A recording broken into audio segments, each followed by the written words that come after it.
Assalamualaikum warahmatullahi wabarakatuh. Kembali lagi di channel POAE. Kali ini masih melanjutkan untuk pembahasan soal SKB rumpun komputer yang ke-9. Nah teman-teman, silahkan seperti biasa kerjakan dulu soalnya di form deskripsi. Di sana ada Google Form, kerjakan dulu. Kemudian untuk pembahasannya ada di video ini. Langsung saja untuk soal yang pertama. Pengertian sistem informasi geografis atau SIG adalah: A. Sebuah sistem yang didesain untuk menangkap, menyimpan, memanipulasi, menganalisa, mengatur, dan menampilkan seluruh jenis data geografis. B. Salah satu cabang ilmu kebumian yang mempelajari tentang bumi dan segala isi di dalamnya. C. Presentasi visual pada sebuah permukaan seperti dinding, kanvas, layar komputer, kertas, atau batu dengan tujuan untuk memberi tanda, informasi, ilustrasi, atau untuk hiburan. D. Seni terapan, arsitektur, dan berbagai pencapaian kreatif lainnya. Atau E. Suatu kesatuan yang terdiri atas komponen atau elemen yang dihubungkan bersama untuk memudahkan aliran informasi, materi, atau energi untuk mencapai suatu tujuan. Jawabannya adalah yang A. Jadi sistem informasi geografis atau SIG atau Geographic Information System atau GIS adalah sebuah sistem yang didesain untuk menangkap, menyimpan, memanipulasi, menganalisa, mengatur, dan menampilkan seluruh jenis data geografis.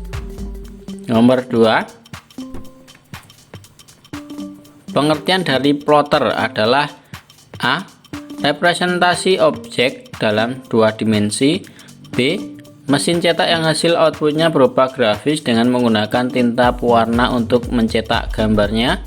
C. Merupakan bentuk linear yang menghubungkan dua atau lebih titik dan mempresentasikan objek dalam satu dimensi. D. Representasi grafis yang paling sederhana pada suatu objek. Atau E. Suatu alat yang digunakan untuk memindai suatu bentuk maupun sifat benda. Jawabannya adalah yang B. Jadi pengertian dari plotter adalah mesin cetak yang hasil outputnya berupa grafis dengan menggunakan tinta pewarna untuk mencetak gambarnya dengan ukuran yang lebih besar, seperti ukuran gambar arsitektur, dibanding mesin cetak printer yang hanya memiliki ukuran cetak 4A. 3. Kepanjangan dari RAM adalah: A. Read Access Memory. B. Random Access Mainboard. C. Random Access Memory. D. Read Advanced Memory. Atau E. Random Advanced Memory.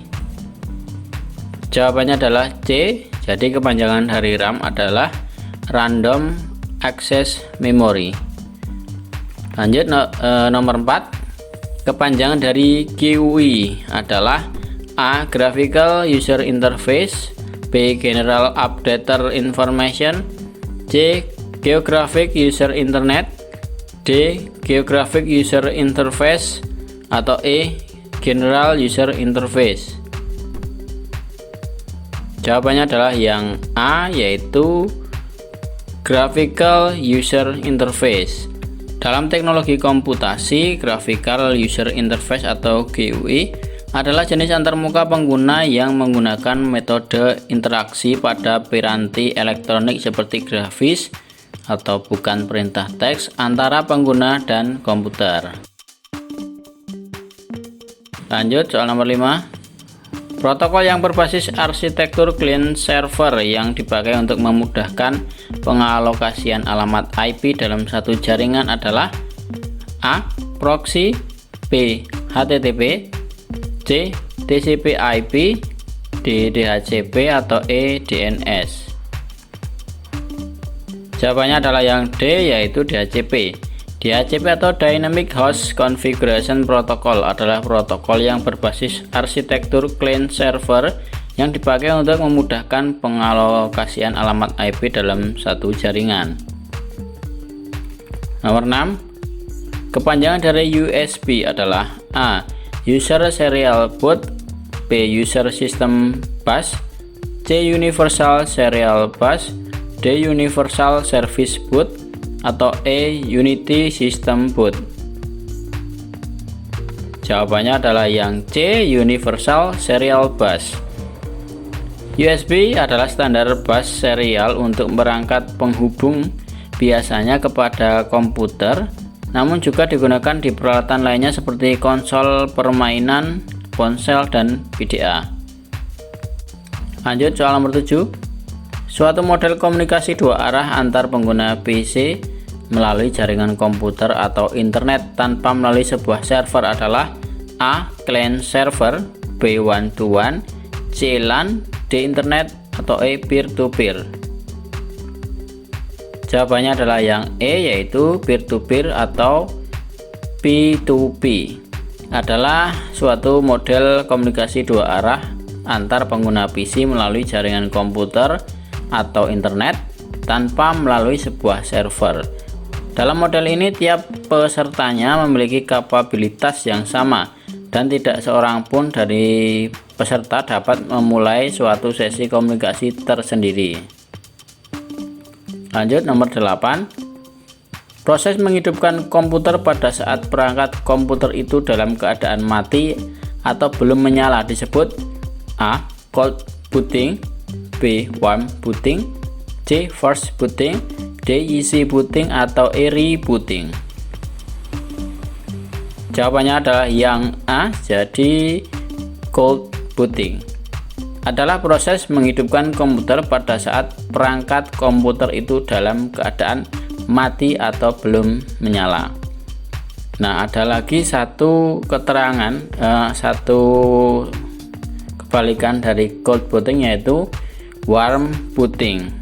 Nah, ini untuk warm booting adalah proses menghidupkan komputer di saat perangkat komputer sudah menyala dan teraliri listrik. Proses ini sering disebut dengan restart.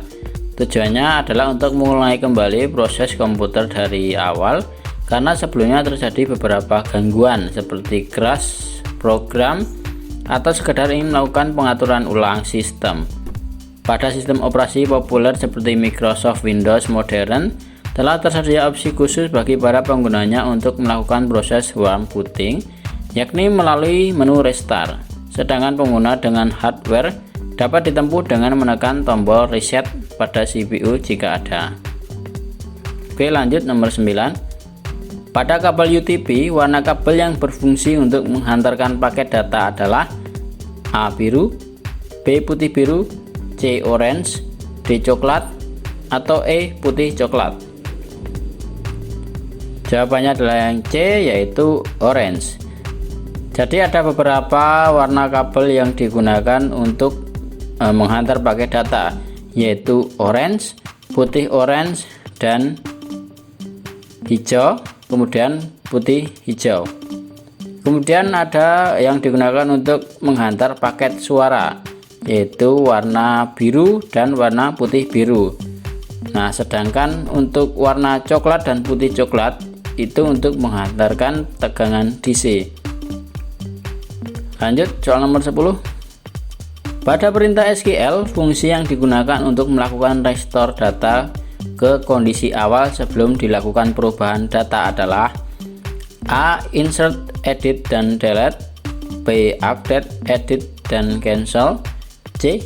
Commit, rollback, dan save point, D. Trigger, function, dan prosedur, atau E. Alter, commit, dan prosedur?